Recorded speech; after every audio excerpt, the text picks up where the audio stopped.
Welcome to Health News and Views, a podcast dedicated to bringing some clarity to the health disparities in the Black and Brown communities. If you believe there's a connection between food, sickness, and health, then you're in the right place. Let's begin the process of unraveling the truth. And now, your host, Lynn Pete.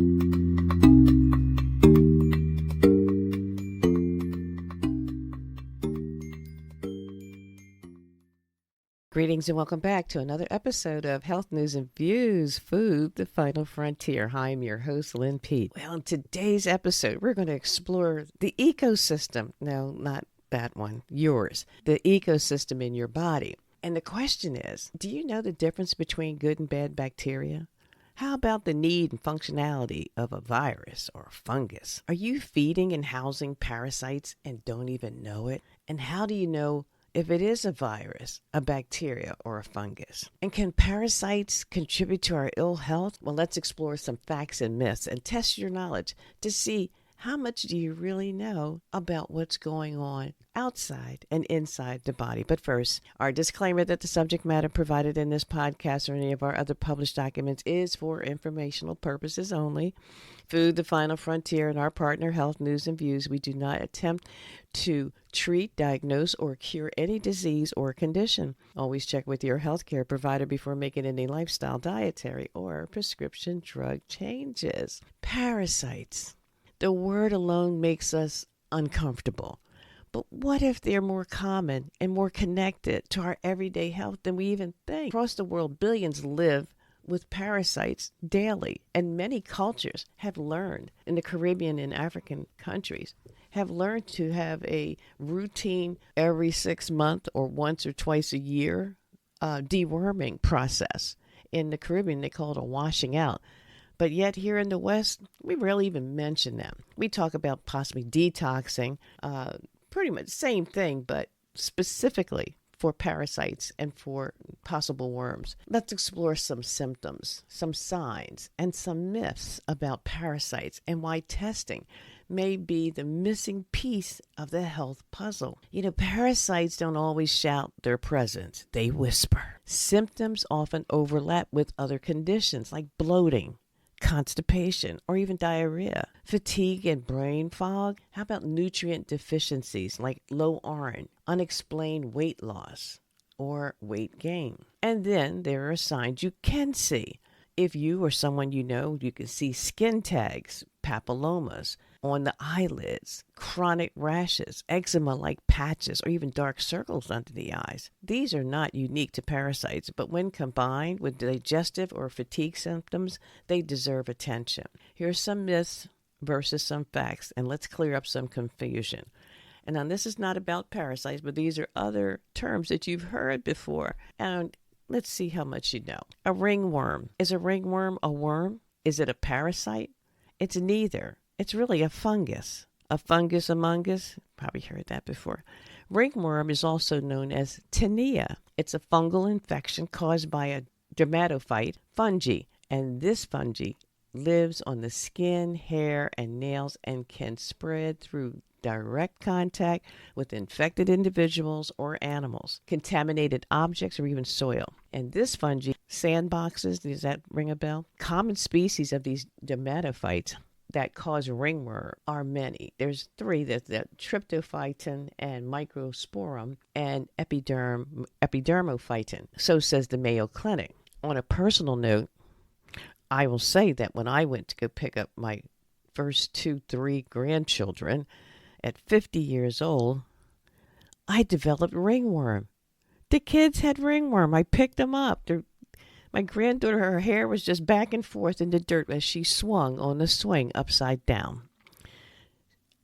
And yes, we all had to get a fungicide, something to kill the fungus, in order to clear up. Theirs cleared up quickly. Mine, no. I was almost a year or two after the first procedure of treatment, and it would come back every year for almost 3 years. I was like, what is going on? Why do I, at this age now, have ringworm? I never had it as a kid. Anyway, strep throat. Do you know what the cause of strep throat is? Did you know that it was not a virus, that it is a bacteria? It's a streptococcus bacteria. And this bacteria is commonly found in the throat and the nose and can spread through contact with saliva or mucus from an infected person, so says the Mayo Clinic. So that really harsh, and you will tell the difference. This is different than just having a sore throat. Strep throat is going to require penicillin or some derivative like that. What is this HPV virus? That is a virus, and it's not a bacteria. And this human papillomavirus is a sexually transmitted infection, or a STI, and it's caused by the human papilloma virus. It can spread through skin-to-skin contact with an infected person, typically during vaginal, anal, or oral sex. Common symptoms, which things to look for: genital warts, small cauliflower-like growths. They look like a little tiny cauliflower. These are growths that appear around the genitals, the anus, or the mouth. Look for skin warts. Also, raised rough bumps that can appear anywhere on the body. That, too, is according to the CDC. Now, about those parasites. Parasites only affect people in poor countries. Yes? Wrong. In the United States, millions are affected every year. A Giardia infection, also known as Giardiasis, is caused by a tiny parasite. It infects part of the digestive system called the small intestine, and symptoms include stomach cramps and bloating, upset stomach, and loose stools. And the parasites can live in streams, lakes, public water supplies, and swimming pools, whirlpool spas at the gym. This infection can spread through water, food, and person-to-person contact. Pinworms. The transmission of pinworms come from the ingestion of pinworm eggs from contaminated surfaces, such as hands, clothing, bedding, and toys. Some of the symptoms of pinworms: anal itching, especially at night, and that's because the pinworm lays its eggs in the anal area of the human body. Insomnia, irritability, vaginal itching too sometimes, ladies. Abdominal pain is rare. So you may have that and just have this kind of deep-rooted desire to kind of scratch when it's probably not the appropriate thing to do. But be mindful, these pinworms are real and oftentimes microscopic, so you don't even know they're there. There's a Toxoplasma gondii. It's a single-cell parasite that causes an infection known as toxoplasmosis, according to the CDC. And the transmission, how did you get it? Basically, when we say transmission, that's what we mean. How did you get it? Consuming raw and undercooked meat from infected animals like pigs and sheep and cattle, and contact with infected cat feces. Put those gloves on if you're going to change a litter box. Drinking contaminated water, or even eating unwashed fruits and vegetables. Now, you know you were told to wash those grapes before you eat them. There's a reason for that. Well, here's the other myth. Well, if you don't see worms, you don't have parasites. Really? Wrong. Many are microscopic and invisible to the naked eye. The fact is, parasites are all around us. Knowing the difference is what matters. If you or someone you know have chronic, unexplained symptoms, especially abdominal pain, bloating, or nutrient loss, it may be time to ask your doctor about parasite testing. Testing includes stool exams. They're diagnostic tools that they can use to simultaneously detect and identify the multiple parasites that may be infecting a person's body.